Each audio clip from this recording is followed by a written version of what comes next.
Assalomu alaykum hurmatli ko'ruvchilar. Uyg'ur axborot markazining haftalik xabarlar programmasiga xush keldinglar. Men Muhammad Izzat. Bugun 5-oyning 16-kuni seshanba. Oldi bilan xabarlarimizning asosiy mazmunlarini tanishtiramiz. Xitoy dunyoda bargancha yolg'iz qolmoqda. Birlashgan Davlatlar Tashkilotining belgilamalarining Sharq Turkistondagi tekshirishda qarg'i kamaydiganlik o'ttirib qo'yildi.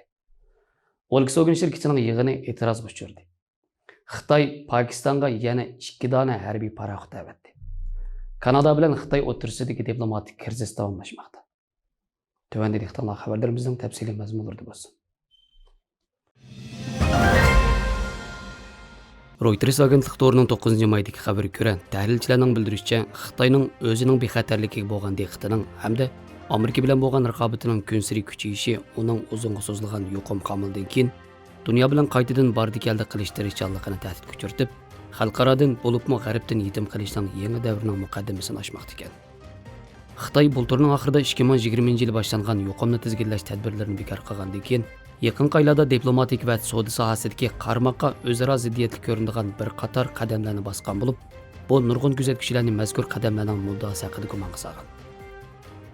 Bu qadamlar tajovuzchi Rossiya bilan suhbatlashish bilan bir vaqtda Ukrainaning tinchligini ilgari surish, g'arb rahbarlarini qizg'in kutib olish bilan birga Tayvan haqidagi ziddiyatni ulg'aytish, shundaqla Xitoydagi savdo muhitini buruqtirma qilish deyishga bo'lgan tadbirlarni qo'llanish bilan bir vaqtda chet ellik tijoratchilarga yaqinlik izhor qilish qatorliqlarni o'z ichiga olgan.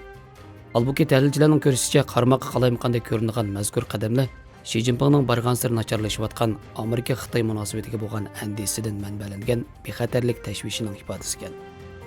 Bu vaqtda Singapur Li Guangyou ommaviy siyosat institutining dotsenti Alfred Wu mundaq dedi. Xitoyning navbatdagi ro'shan realligi shuki, bexatarlik hozir iqtisoddan diplomatiyaga qadar hammani besib tushidi. Gerçi Xitoy Ukraina krizisini o'z ichiga olgan muhim geopolitik masalalarda o'z nufuzini joriy qildirishga urinayotgan bo'lsa-mu, bexatarlikni haddidan ziyoda ta'kidlash Xitoyning bir qism diplomatik munosabatlarga va iqtisodni gullantirish planiga ziyon yetkazdi. Tashqi dunyoga ichib etildiganlik haqida jar solgan Xitoy bora-bora taqilib qoldi.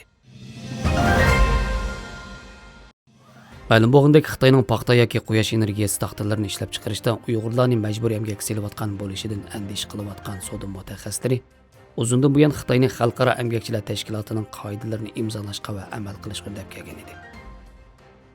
Politico to'rining 10-maydagi xabariga ko'ra, mazkur to'rba tarafidan oldin ko'zdan kechirilgan yangi tadqiqot maqolasida ko'rsatilishicha, Xitoyning bostirish siyosatini tadqiq qilgan tangli tadqiqotchi Adrian Zeniz xalqaro emgakchilar tashkilotining qoidalarining tatbiqlanishchanligiga bo'lgan gumonni o'tirib qo'yib, bu qoidalarning asosligi siyosiy eksploatatsiyani emas, balki savdo eksploatatsiyasini bartaraf qilish uchun tuzilganligini ilgari surgan.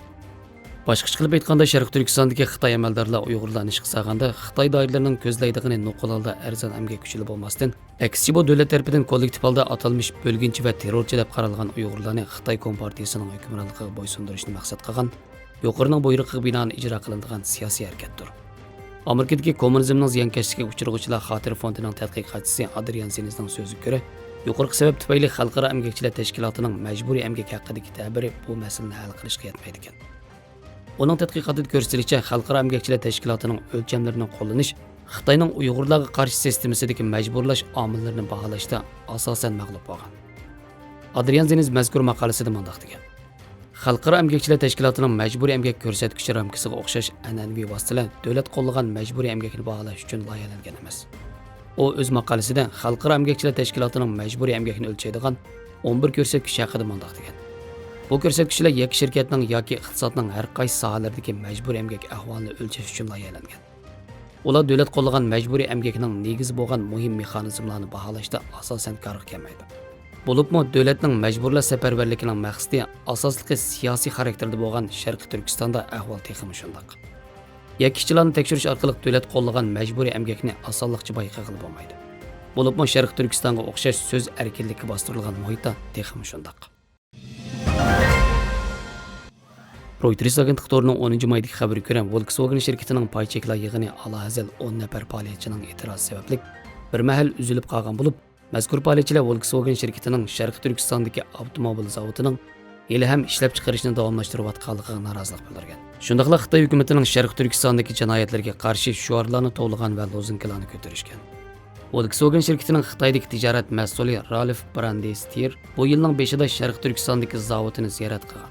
Hamda Muşayning 10 kuni Volkswagen şirketining bu zavodda kishilik huquq dafsanchiligiga oid hech qanday paket bayqamaganligini aytgan edi.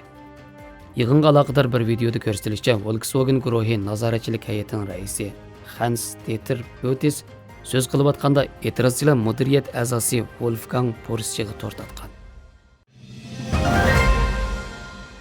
Reuters agentligining 11-maydagi xabariga ko'ra, Xitoy 2018-yili imzolangan kelishimga binoan Pakistan dengiz armiyasiga 2 dona qo'g'dag'ich paraxod avatgan bo'lib, bu dunyodagi eng murakkab geopolitik rayonlarning birida mazkur ikki davlat o'rtasidagi harbiy hamkorlikning texmi cho'nqirlashganligini ifodalagan. Xitoyning davlat taratqusi bo'lmish Yer shari vaqt gazetining 10-maydagi xabarida ko'rsatilishicha, Ay 054 tiplik bu ikki qo'g'dag'ich paraxod Xitoy-Pokiston iqtisodiy koridori bo'yidagi dengiz rayonini qo'g'dashga ishlatilgan. Xitoy bultur 3-oyda tunji turkumdagi 6 dona G-10 tiplik ko'rakchi aeroplanini Pokistonga yetkazgan bo'lib, Pokistonning Xitoydan zakaz qilgan Hangor darajalik 8 dona suvosti paraxodining 2028-yilgacha Pokistonga topshirilishi mo'ljallanmoqda ekan. Bu haftaning 5-ida Xitoy davlat mudofaa ministri Pokiston dengiz armiyasining bosh qo'mondoniga ikki davlat armiyasining dengiz armiyasini o'z ichiga olgan atalmish yangi hamkorlik sohalarini kengaytib, rayon bexatarligini qo'g'dash iqtidorini o'stirish kerakligini bildirgan. Foinkis televiziyasining harbiy masalalar obzorchisi Song Jongping bu haqda meningcha ikki davlatning hamkorligi barg'ansari kuchayyotidi dedi.